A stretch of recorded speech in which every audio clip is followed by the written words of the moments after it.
Dios los bendiga en esta hermosa mañana. Amén. Cada uno de ustedes. Han tomado, al despertar, han tomado una excelente decisión de venir a adorar, alabar el nombre de Dios y también para ser dirigidos, ¿verdad?, a través de su enseñanza. Así que, hermanos,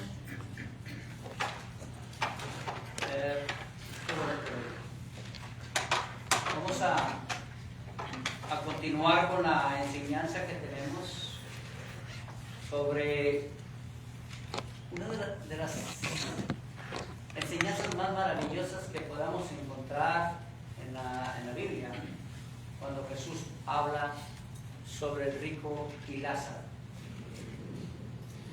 Esta enseñanza, cuando Jesús va a hablar, no es un caso aislado. El capítulo 16, cuando menciona al rico y a Lázaro, es un hilo de ciertas palabras anteriores, su contexto inmediato, para recordar lo que vimos en la clase pasada. Pudimos ver que en el capítulo 15, aquí es Salmo, capítulo 15, versículo 1, lo vamos a leer, si vienen van conmigo, porque es el contexto inmediato, el porqué de esta enseñanza. Capítulo 15, versículo 1. ¿Lo tenemos? 1 y 2. Dice así su palabra. ¿Lo tenemos? Muy bien. Se acercaban a Jesús todos los publicanos y ¿qué? Y pecadores para oírle. Y los fariseos y los escribas, ¿qué hacían? Murmuraban diciendo: este a los pecadores recibe y con ellos come. Estaban los religiosos murmurando, criticando a Jesús. Y estaba diciendo: mira con quién se junta, con ellos come. Con este versículo los invito a orar una breve oración. Inclinen su rostro. Padre eterno, en esta mañana te damos gloria por todo lo que tú eres, Señor. Abre nuestra mente, te pedimos, y también nuestro corazón esté atento para escuchar tu palabra, que es tu semilla, Señor, pidiéndote a la vez que quites toda distracción aún de nuestra mente, Señor, que todo esté enfocado para este momento, Señor, que tú tienes algo para con nosotros. Ayúdanos a discernir, a entender, a comprender. Ilumina nuestra mente para poder, Señor, reconocer lo que tú tienes en esta mañana para con nosotros. Así, Padre, esta enseñanza que sea dirigida por ti, Señor, que tú tomes el control, y lo hacemos en el nombre, oramos en el nombre de tu Hijo amado Jesucristo. Amén. Amén. Amén. Entonces, en la clase pasada, en el capítulo 16, vamos a ver esta parábola. Solamente voy a hacer un recordatorio, porque esta es la parte número 2. ¿A usted le gustaría saber a dónde va cuando nos toque ese momento? ¿A usted le gustaría saber, cuando escucha el seno de Abraham, qué es eso? El Hades, ¿qué es eso? Vamos a hablar acerca de 2 puntos teológicos sobre el sueño del alma o la conciencia del alma. ¿Hay actividad después de la muerte o no hay actividad? Solamente vamos a mencionar ciertos puntos y vamos a analizarlos conforme a la palabra. Vamos a analizar también si la enseñanza del rico y Lázaro era una parábola o era literal. Y eso nos va a llevar a entender y a comprender mucho acerca de qué es lo que el Señor Jesucristo nos quiere enseñar a través de él. Siempre en casi la mayoría de las predicaciones que escuchamos, siempre se va a predicar acerca de que el rico era una persona que tenía bienes, ¿sí? Y que Lázaro era una persona muy pobre, demasiado extremadamente pobre, y bien que pues lo que hizo el rico con el pobre, pues uno va al seno de Abraham y el otro va al infierno. Pero vamos a analizarlo y a meditarlo. Entonces, por ser rico, se va al infierno. Entonces, por ser demasiado pobre, se va al cielo. Esto nos ayuda a meditar y a analizar la palabra para decir, bueno, yo creo que no. Yo creo que Jesús nos quiere dar a entender algo. Y vamos todos juntos a poder a entender, analizar, escudriñar lo que el Señor quería darnos a entender. Pablo elogiaba a la iglesia de Berea, porque la iglesia de Berea, decía Pablo, párate tantito, y sacaba la escritura. Y veía que tenía respaldo bíblico lo que hablaba y decía, adelante. Seamos como los de Berea. Que lo que escuchemos, lo que leamos, y no nomás en esta enseñanza, en cualquiera, analicemos. Por eso, no permita que el enemigo vaya a quitarle de su mente, a estorbarle, a distraerle en la mente, que usted esté pensando otras cosas.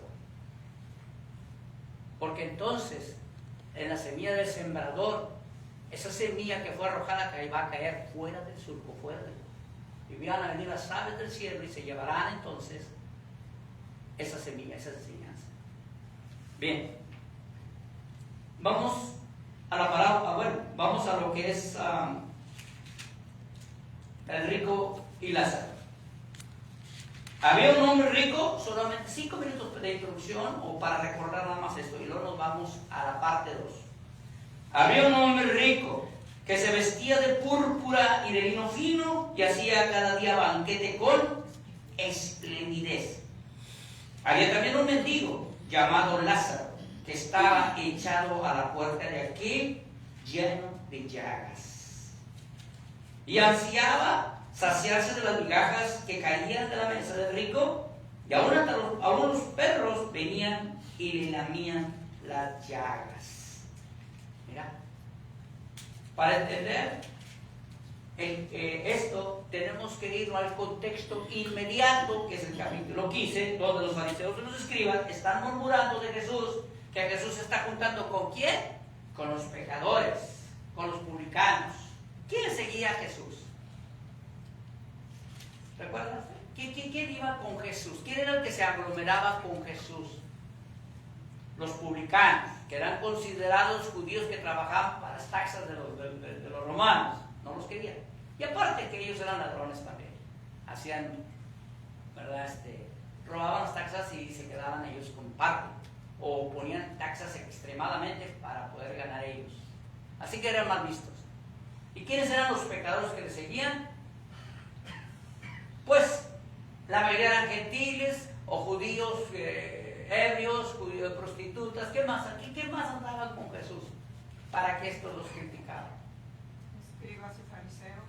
Los escribas y fariseos eran los religiosos de su tiempo que criticaban a Jesús por juntarse con pecadores. Mira, vamos a analizar aquí la religión. El rico va a representar la religión, los religiosos, ¿sí? Y vimos acerca de ello, cómo actuaban, cómo vimos textos bíblicos de cómo las 5 sectas que imperaban, las voy a escribir porque es importante. ¿Lo recuerdan? Eran los fariseos, las sectas, las 5 sectas imperantes, 5 sectas. Eran, número 1, fariseos. ¿Qué más? Saduceos. 3, los escribas, que no son considerados propiamente una secta, sino que eran como abogados, los que hacían traducciones de la escritura, pero estaban con todos ellos, eran los doctores, los maestros de la ley. Luego están los esenios.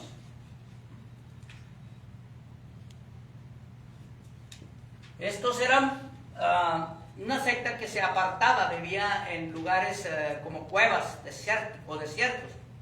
Por eso hace, vamos a decir, unos 45 a 50 años, hubo un descubrimiento en las ruinas de Qumran, no sé si alguien lo sepa, de Qumran. Se descubrió ahí un beduino que andaba pastoreando, aventó una piedra, oyó que se oyó como garros, subió a esa cueva y encontró los rollos del Mar Muerto. ¿Y qué encontró? Pues nada, no, las escrituras, pero muy valiosas, porque estaban guardadas esos rollos en esas, vamos a decir, urnas, jarrones, así por decir, y eran los esenios. Se apartaban, ellos vivían una vida monástica, escéptica. Y luego están los ermitaños, sí, los celotes. No los celotes, los celotes. Y esos eran como guerrilleros, estaban en contra del pueblo romano y buscaban y golpeaban a alguna tropa romana y huían y pues vivían escondidos. Eran como la guerrilla que hay en Latinoamérica. Bueno, es importante entenderlos. Así que la cara de todos, bueno, y todos reunidos tenían el Sanedrín, compuesto de 71 miembros. Todos ellos estaban, que era prácticamente una teocracia. Aquí se lleva a cabo todo lo que se requería para el pueblo de Israel en todo punto político, económico. Aquí está, era el gobierno, por así decir. Por eso es importante los fariseos, porque es la cara de todos ellos. Por eso. Y leímos en la clase pasada acerca de cómo se vestían, cómo hacían oraciones largas para ser vistas por los hombres. Llegaban hasta maquillarse la cara, para que, mira cómo ayunan, se maquillaban. Hacían largas filas, buscaban los primeros asientos, les gustaba que los observaran, que los vieran. Pero había una hipocresía tremenda, porque Jesús les dijo, hagan lo que ellos dicen, porque hablaban de la ley, de la palabra, mas no hagan lo que ellos hacen.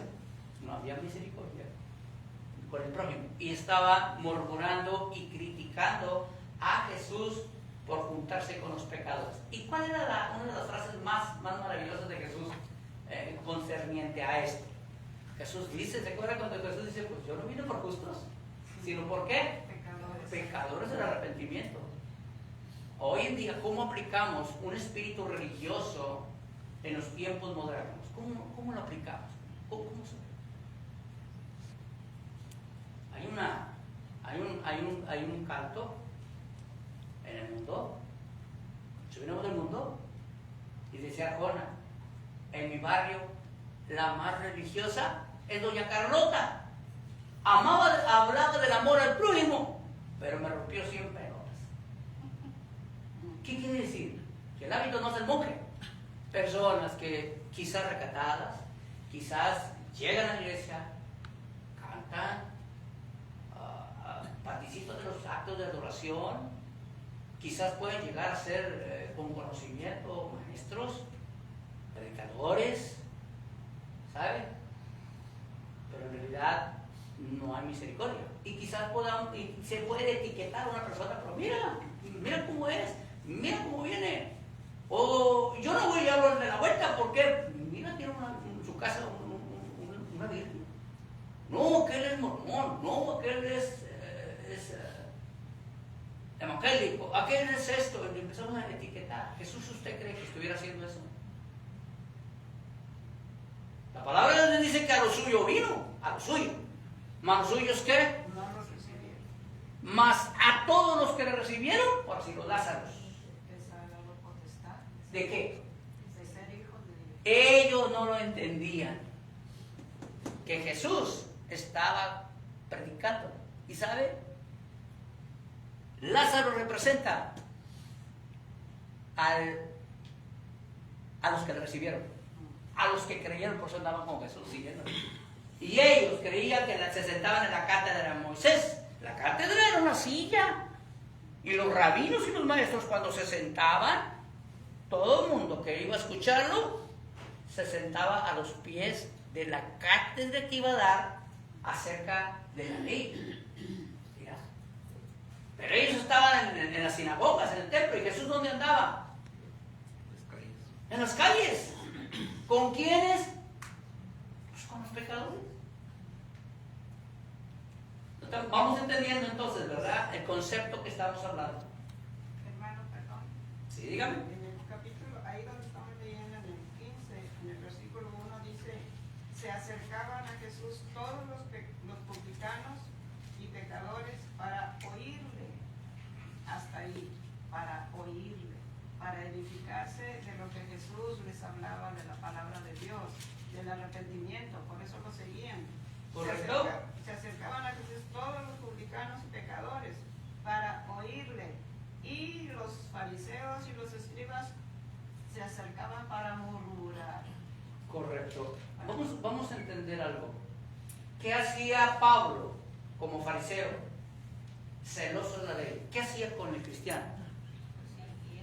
Lo perseguían. Lo perseguía para encarcelarlo, para matarlo. Era celoso de la ley. ¿Qué hacía Pedro cuando no estaba Pablo? Hacía discriminación. ¿Sabe? Estando Pablo se juntaba con los gentiles. Se juntaba con los pecadores redimidos. Pero, perdón, cuando no estaba, Pablo se apartaba. Y cuando llega Pablo lo va a reprender. ¿Se acuerdan esa parte donde lo va a reprender? Dijo, oye, le dijo hipócrita. Era fuerte. ¿Sabe? Que para un fariseo, o ellos, porque estoy hablando, al decir fariseo estamos hablando de la secta, ¿sí? Es la cara. Juntarse con un gentil es todo aquel que no es judío, o con los pecadores públicos judíos, pecadores, era como una abominación juntarse con ellos. Es como un uy, no, para nada. ¿Sí? Eso lo vemos también en parte de la escritura, y hasta perrillos nos llamaban, perros, peor. Por eso están describiendo tan fuerte a Lázaro. 3 llagas, los perros la envían, o sea, lo están haciendo, vamos a decir, un desprecio tremendo. ¿Y sabe usted lo que significa? ¿Por qué en este relato dice rico y Lázaro? ¿Por qué le pone un nombre propio? Muchos teólogos o muchos maestros hacen debate sobre esto. Dice, esto no es una parábola, dice, porque tiene nombre propio. Pero ¿sabe usted lo que significa? ¿Por qué Jesús usó esta palabra Lázaro? Lázaro viene del hebreo Eleazar, que significa a quien Dios ha ayudado.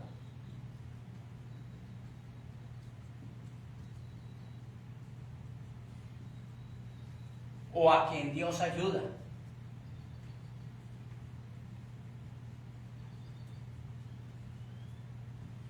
Esto significa por qué escogió ese nombre el Señor. Porque era muy común y tenía un significado el por qué. Y de hecho, en Juan 11, capítulo 11, va a describir a un Lázaro. ¿Se acuerdan a quién? Lázaro, levántate. Lázaro, el hermano de María Marta. Sí, levántate. O sea, ¿por qué utilizó este nombre? Por lo que él quiere dar a entender en este relato, porque este nombre significa a quien Dios va a ayudar, o a quien Dios ayudó. Qué maravilloso es esto. ¿Vamos entendiendo? Sí. Vamos a entrarnos ahora sí a la segunda parte de lo que es esta historia, este relato. Está maravilloso. Y vamos a la palabra en lo siguiente. Vaya conmigo. Dice en Lucas 16, 22 y 23 lo siguiente. Si lo tiene conmigo, vamos a leer. Aconteció que murió el mendigo y fue llevado por los ángeles al seno de Abraham, y murió también el rico y fue sepultado. Y en edades alzó sus ojos, estando en tormentos. Mira, vamos a poner atención a dos cosas aquí: seno de Abraham y el Hades. Vamos a analizar. ¿Qué es esto?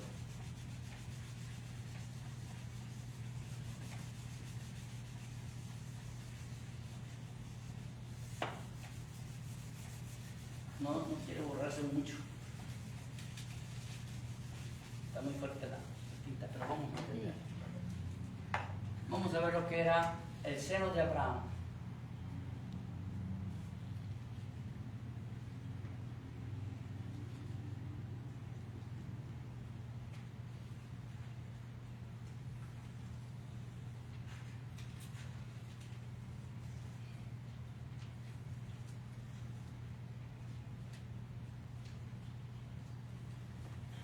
¿Quién estaba aquí? Lázaro. Lázaro. ¿Y quién estaba en el Hades? Rico. En algunas versiones, y he andado buscando mucho yo, solamente hay una de las versiones católicas donde el rico tiene también un nombre, Apulio o Apulio, algo así. Pero bien, vamos a lo que significa. ¿Qué es el seno de Abraham? ¿Qué es esto? ¿Qué es sobre? ¿De qué podemos hablar sobre este punto? Así que vamos a analizarlo. El relato de rico y Lázaro es una de las verdades más profundas sobre el estado del ser humano después de la muerte. Jesús presenta dos destinos: consuelo y tormento, ¿sí? Consuelo y tormento.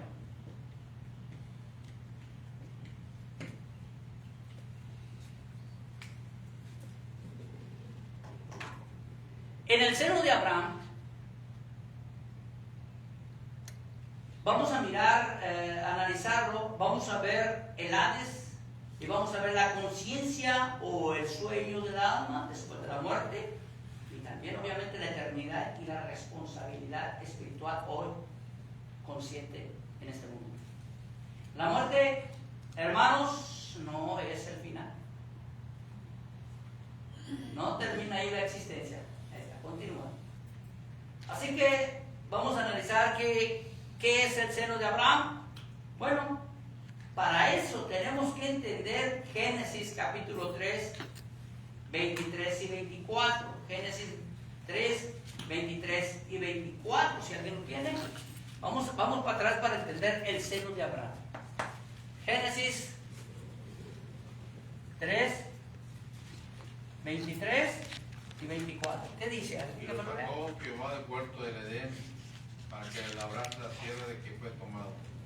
Echó pues fuera al hombre y puso al oriente del huerto de Edén querubines y una espada encendida que se revolvía por todos lados para guardar el camino del árbol de la vida. Okay. ¿Qué pasó? Que debido al pecado de Adán y Eva,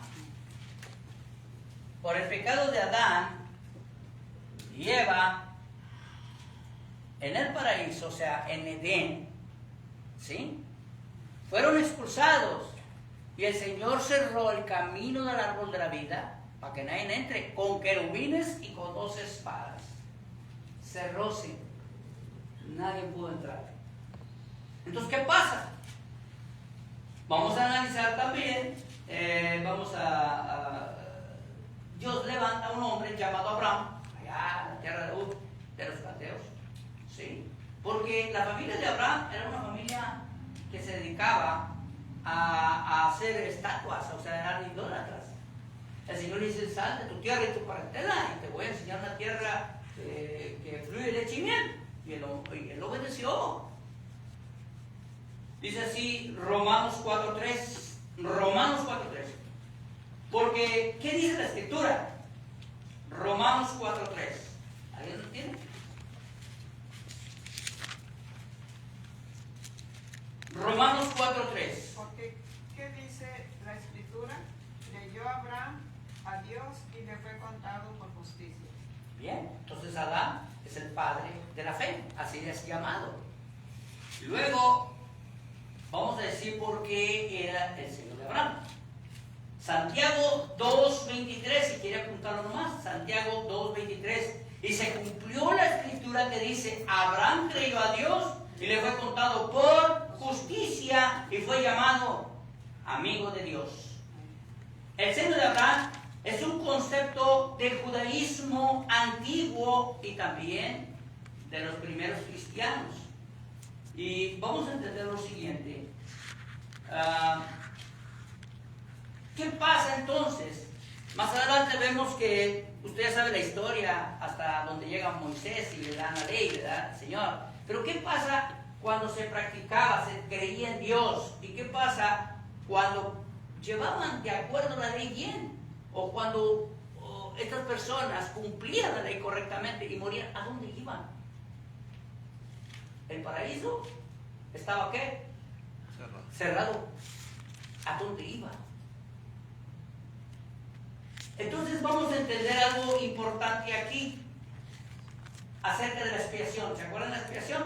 Son nombres que me gustaría a mí dar esa clase acerca de lo que es, vamos a decir, la sustitución, la expiación, la redención, la santificación. ¿Sí? Que son temas teológicos acerca de cómo es Dios y cómo trabaja con nosotros. Pero en este caso la expiación es lo siguiente, se practicaba en el Antiguo Testamento y enseña lo siguiente, porque esta palabra expiación viene del latín expiatio, cubrir, apaciguar, y enseña que, primero, que el pecado separa al hombre de Dios, eso lo sabemos, y la justicia divina exige un castigo. Entonces la expiación era que Dios le dice a Moisés cómo poder reconciliarse Dios con el ser humano. Y tenía que hacer un sacrificio. Fíjese bien lo que dice. Levítico 17:11. Levítico 17:11. Porque la vida de la carne está en la sangre, o en la sangre está. Y yo os los he dado para hacer expiación sobre el altar por vuestras almas, y la misma sangre hará expiación de la persona. Eso está en Levítico 17:11. Hebreos 10:4 dice, porque la sangre de los toros y de los machos cabríos no podían quitar el pecado. Así que la Biblia enseña que la expiación implica cubrir el pecado, quitar la culpa, satisfacer la justicia de Dios y restaurar la comunión con Dios. Hacían un sacrificio. Ahí estamos viendo la imagen. Eso, todo esto del Antiguo Testamento, en figuras retóricas o comparativas, se llama el tipo. Como una sombra de lo que va a venir. Cuando viene Jesús es el tipo, vamos a decir, es la realidad. Como una sombra. Cuando usted camina, está el sol y ve la sombra. La sombra no es la realidad, usted es la realidad. Cristo es la realidad. Todo apuntaba de que Él iba a llegar un día. Y Juan el Bautista lo ve de lejos y dijo, aquí el Cordero de Dios, ¿que qué? Que quita el pecado del mundo. Entonces, ¿qué pasaba con los sacrificios? No quitaban el pecado, solo lo cubrían. Entonces, ¿qué pasa? ¿A dónde iban? Pues iban a una antesala de espera, porque necesitaba que Jesús fuera a la cruz para abrir el paraíso cerrado por el primer Adán. Y Jesús es el segundo Adán. ¿Lo estamos entendiendo? ¿O cómo vamos? ¿Alguna pregunta sobre esto? Para mí todo está. Está interesante, ¿verdad? Ok. Entonces, los justos, los hombres, como Moisés, como Isaías, como Jeremías, todos los hombres de la fe, y eso está, le llamo yo, en el paseo de la fama, está en Hebreos. Ahí desfilan todos, hasta empezando con la vez que ofreció mejor sacrificio, todos están por la fe. Todos ellos están esperando ¿qué? Eso. Ahí nos quedamos un ratito, hermanos, imagen. Ese es el verdadero sacrificio que quita el pecado del mundo. ¿Te puedes imaginar? ¿Usted tiene alguna mascota, no? ¿Quién tiene una mascota aquí? Nosotros tenemos varias mascotas. Tenemos a Charlie, a la Coco, a Tayen, y tenemos también ¿a qué? A Nino, nuestros perritos. Pero la que está con nosotros encaída ahí, la que está ahí, es la Chanel. ¿Te imaginas tú que reconoces que tienes pecado?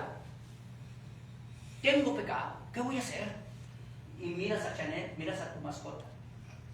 Le pones la mano en la cabeza ahí en el templo y le dices, yo pequé, pero te voy a echar la culpa a ti. Tú eres responsable por lo que estoy haciendo. Y le agarras al corderito y se lo llevas aquí al sacerdote, y el sacerdote derrama la sangre y te entrega la carnita para que la hagas fajita. Pero vas a decir, ¿cómo? Pues nunca entendía el pueblo judío, el pueblo israelita, esos sacrificios. Por eso le dicen lo siguiente, que estos sacrificios no podían quitar el pecado, no los cubrían. ¿Por qué era cubierto? Porque tal no venía Jesús a la cruz. Por eso era el seno de Abraham. Iban los justos aquí. ¿Y qué pasa con los injustos? Alades. Qué tremendo, ¿verdad? Así que Hebreos 11, 13, 16 dice, todos estos murieron en la fe, hablando de los justos. Todos murieron en la fe, sin haber recibido lo prometido, sino mirándolo de lejos, creyéndolo y saludándolo y confesando que eran extranjeros peregrinos sobre la tierra, porque lo que esto dice claramente dan a entender que buscaban una patria, pero anhelaban una mejor, esto es, la patria celestial, por lo cual Dios no se avergonzó de llamarse Dios de ellos, porque les ha preparado una ciudad. Entonces, quédense tantito aquí, en el seno de Abraham. ¿Qué significa el seno de Abraham? Cuando una persona se recuesta aquí en su pecho, está cómodo el seno de Abraham. ¿Qué significa entonces? Todos aquellos justos iban al Padre de la fe.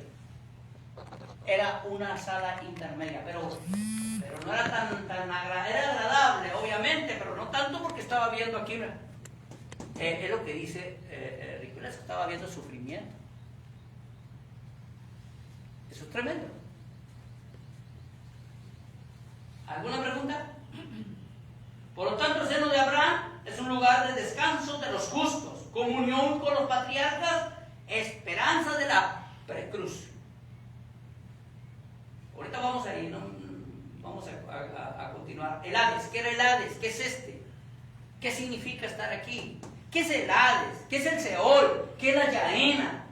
¿Qué es el infierno? ¿Qué es el lago de fuego? Ah, no es esto. Pues sí, lo hemos oído, pero a veces no lo hemos entendido. Y es maravilloso entender esto. ¿Por qué? Porque está en la Escritura. Mira, el Hades es un término griego que significa el lugar de los muertos. Es un hábito de espera donde las almas sí van tras la muerte. No es el destino final del hombre, sino era un lugar intermedio. ¿Sí? Estamos hablando de la... Porque cuando venga la resurrección, ahora sí viene lo que es el juicio. Esos también están en una espera. Los dos están en una espera. El Seol es lo mismo, pero ese término es el hebreo. Equivale también al Hades y se ha usado en el Antiguo Testamento para describir el lugar de los muertos. Él y el Seol era lo mismo. ¿Sí?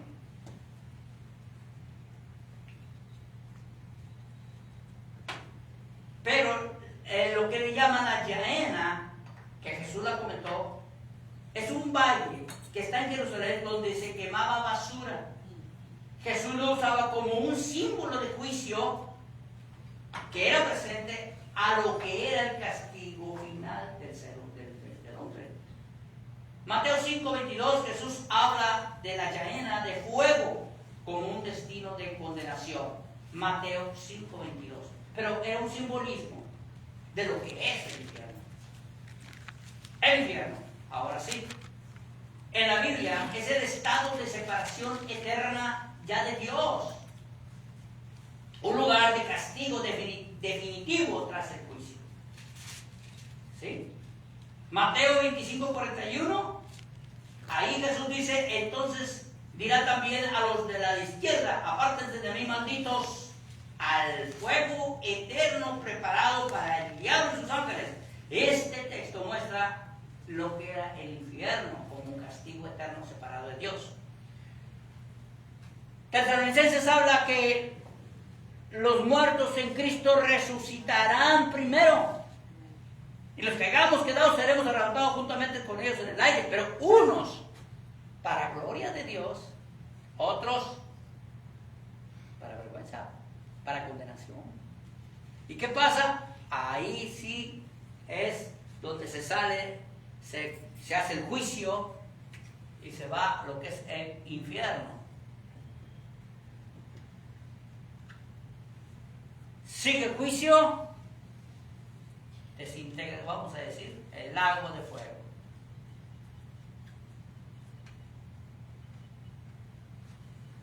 Y aquí va a haber cambios maravillosos. ¿Qué sucedió ahí? Estamos viendo, vamos a la cruz. Aquí hay algo maravilloso. ¿Estamos entendiendo alguna pregunta? Sí. Entonces, ¿qué pasa cuando morimos? Hay dos posiciones teológicas. No sé si lo han escuchado. El sueño del alma y la conciencia del alma. Ustedes la van a analizar. ¿Qué es entonces el sueño del alma? Cuando muere, queda en un estado, vamos a decir, parecido al sueño, vamos a decir. Enseña que la muerte, el alma queda en un estado de inconsciencia, como si durmiera hasta la resurrección. Los textos bíblicos que van a apoyar esto están en los siguientes. Job 14:12. Job 14:12. Así el hombre se acuesta y no se levanta hasta que no haya cielos, ni despertarán ni se levantarán de su sueño. Eclesiastés 9:5. Porque los vivos saben que han de morir, pero los muertos nada saben ni tienen más paga, porque su memoria es puesta en el olvido. Juan 11, del 11 al 14. Juan 11, del 11 al 14, si usted apunta ahí. Jesús dijo a Lázaro, nuestro amigo Lázaro, ¿qué?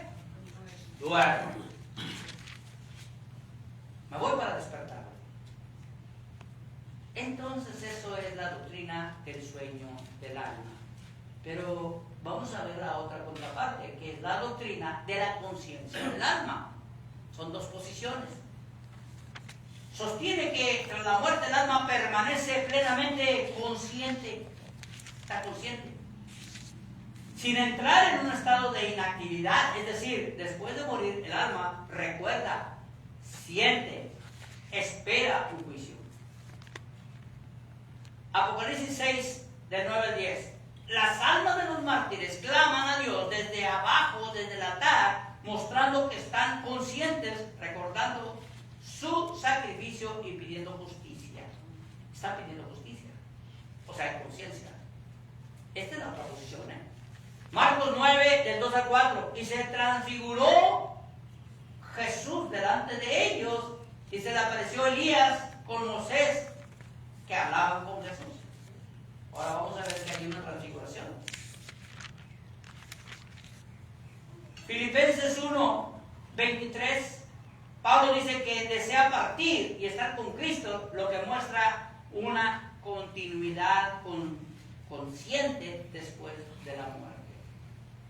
Entonces esa es la posición que habla de la conciencia del alma y una posición del sueño del alma, ¿sí? De la inactividad, y acá hay actividad. Eso queda en usted. El rico y Lázaro explica que el rico representa a los religiosos, al judaísmo, una vida de apariencia, mientras Lázaro representa a los pecadores, a los que no tenían privilegios, pero que confiaron en Dios, o sea, en Cristo. Así que vamos a ver que las dos murieron y están en un estado de intermedio. Explica que al morir el rico va al Hades, el tormento, y Lázaro al seno de Abraham, un lugar de descanso. La muerte no es el final, el sueño o conciencia del alma. Pero vamos a analizar ahora sí este punto. Están dos personas aquí con Jesús. ¿Recuerdan esta parte? Uno cree y el otro ¿qué?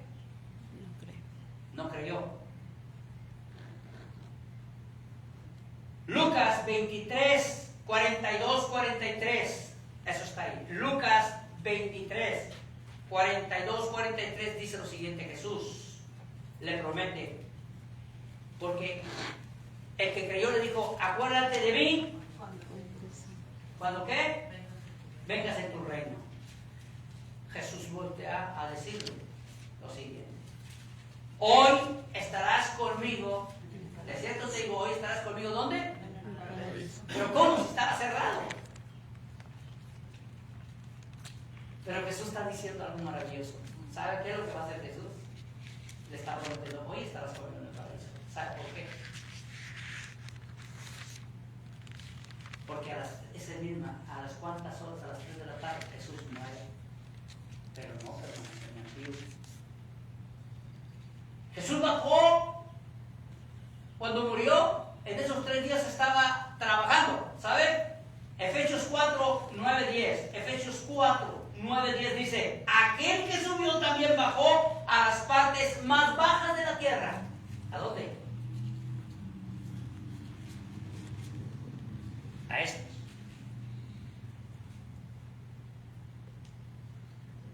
Primero de Pedro 3, 18, 19. Porque también Cristo padeció una sola vez por los pecados, el justo por los injustos, para llevarlos a Dios, siendo la verdad muerto en la carne, pero vivificante en espíritu, en el cual fue y predicó a los espíritus encarcelados, decirles: ¿sabes qué? He vencido en la cruz. ¿Sabes qué? Proclamo victoria. Se acaba el tiempo de espera. Vámonos a casa. Vamos al paraíso que voy a abrir. El antiguo Adán se cerró por el pecado. El nuevo Adán por la obediencia los lleva a este lugar maravilloso ahora. ¿Dónde? Donde Pablo da un misterio. Dijo: donde ojo no ha vio, ni ha subido el corazón de un hombre jamás. Son las cosas. Pero ¿sabe qué dice? Conozco un hombre, para no hablar de él. No sé, dice. Dice: pero fue llevado hasta el tercer cielo, donde ojo no vio, ni ha subido el corazón jamás. Ni le son permitidas cosas inefables, le son permitidas. Pablo describe ese lugar. Por eso, él decía y entendía que había una conciencia. Porque para mí el vivir es Cristo y el morir es ¿qué? Porque ya no sé si estar aquí o estar a la presencia de quién. De Cristo. Entonces son dos posiciones. Qué maravilloso es esto. Por lo tanto, así que predicó a los espíritus encarcelados. Jesús no estaba descansando, proclamó libertad y proclamó victoria. Voy a concluir con lo siguiente. Así como Cristo resucitó, Él promete resucitar a todo aquel que confía en Él. Pero hoy tú tienes una decisión. ¿Dónde quieres estar? ¿Dónde quieren pasar la eternidad? Se preparan para muchas cosas. ¿Sabes qué? Voy de viaje para año nuevo. Voy a hacer, hoy este año voy a tener mi casa, este año voy a tener mi carro, este año voy a hacer ejercicio, este año, oye, pero para la vida eterna.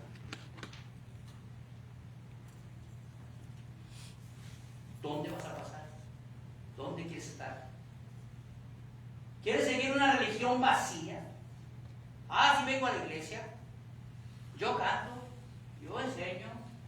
Y sabe, cuando yo digo yo enseño, yo te digo, es porque siempre, cuando una persona va a compartir una enseñanza, una predicación, la predicación primero es para él. Siempre. Eso te dice, te analiza y dices: oye, soy un religioso. Y yo entonces, yo creí que basta nomás por venir a la iglesia y yo decir: sabes que aquí me siento y yo participo y me voy y se acabó. Allá no hago nada, se me olvida. Pues así estaban ellos. Rico y Lázaro, Padre, yo diezmo la mente al comino, yo, oraba para sí mismo, yo soy súper. Y señalaba al pecador, pues, no, mira, ese lo acabo de ver haciendo esto, no, mira, es esto, estaba en el templo. ¿Y sabes qué estaba haciendo? Ese era un pecador arrepentido. Señor, yo no soy digno ni de levantar mis ojos. Dios reprende a Samuel cuando va a ungir al rey. Quería ungir a los hermanos, a los altos y a los guapos, y dijo, ey, no mires ni su estatura ni su parecer, porque yo qué, yo lo desecho, yo veo el corazón. No podemos engañar a Dios. Religioso, mira dónde quedó. Dios quiere una relación. Bienaventurados los pobres, bienaventurados los que lloran, bienaventurados los que tienen sed de justicia. ¿Sabes quiénes son esos? Los que han creído en Cristo. Mientras ellos creían sus rituales, creían en lo que hacían, Jesús les decía, sí, hagan lo que ellos dicen, más no lo que están haciendo. Porque dicen y no hacen. Porque no están haciendo. Porque la mayor parte, en el buen samaritano, pasaron de largo al necesitado, pasaron de largo a aquel que estaba muriéndose. ¿Sabe quién son? Los drogadictos, las personas sin crisis, las familias sin crisis, al vecino que tiene la vida, al mormón, a la demás denominación X o religión, lo que usted quiera llamar. No, yo no voy a ir. ¿Por qué? Entonces, ¿quiénes son los responsables de llevar la verdad? Dice el Señor, le dice Isaías, ¿cómo me van a adorar si no hay quien vaya? ¿Cómo van a saber de mí? ¿Cómo si yo soy un espíritu? Dice Isaías, envíame a mí. ¿Cuántos Isaías hay aquí? Envíame a mí. Yo iré, yo proclamaré. De eso está esperando el Señor. Así como el publicano se arrepintió, fue justificado, hoy no seas un solo religioso, simplemente. Te invito a tener una relación con Cristo. Toma tu decisión hoy. Mientras estás consciente, tienes vida ahorita. Ven, te invito a que aceptes a Jesús, creas en Él, te arrepientas. Ven y bautízate y lava ahí tus pecados. Porque en Él hay salvación y vida eterna. ¿Cuál será tu decisión hoy en la mañana? Derecha la flecha. Primero para mí. Recuerden siempre el predicador, yo también, yo estoy ahí, estamos todos en el mismo barco. Exactamente terminando a los 5 minutos, pero mi hermano siempre da una invitación, una enseñanza, donde vas a pasar la eternidad. Jesús no dijo esta enseñanza aislada. Jesús no está hablando por hablar, está diciendo una enseñanza maravillosa. Una parábola, fíjate lo que es. Una parábola es una comparación, pero es una figura retórica, literaria. Es un relato breve que usa una historia sencilla, cotidiana, para enseñar una verdad espiritual. Voy a terminar con lo siguiente. Permítame decir. Dice la palabra lo siguiente.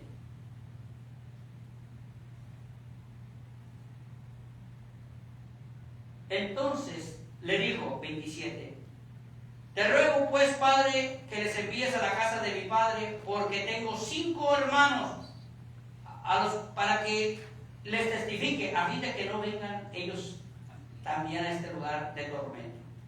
Y Abraham le dijo, a Moisés y a los profetas, ¿quiénes? Oigámoslos. Él entonces dijo, no, Padre Abraham, pero si alguno fuere de ellos, no entre los muertos, no se arrepentirán. Mas Abraham dijo, si no oyen a Moisés y a los profetas, tampoco se persuadirán, aunque algunos se levanten de los muertos. Alabado Jesús. ¿Quién eran los 5 hermanos? Dijo el rico, tengo 5 hermanos.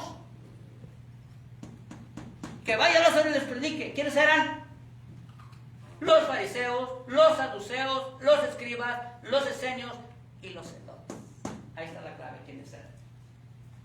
Qué maravillosa es esta enseñanza. ¿Sabe? A Moisés y a los profetas es una figura retórica que se llama metonimia.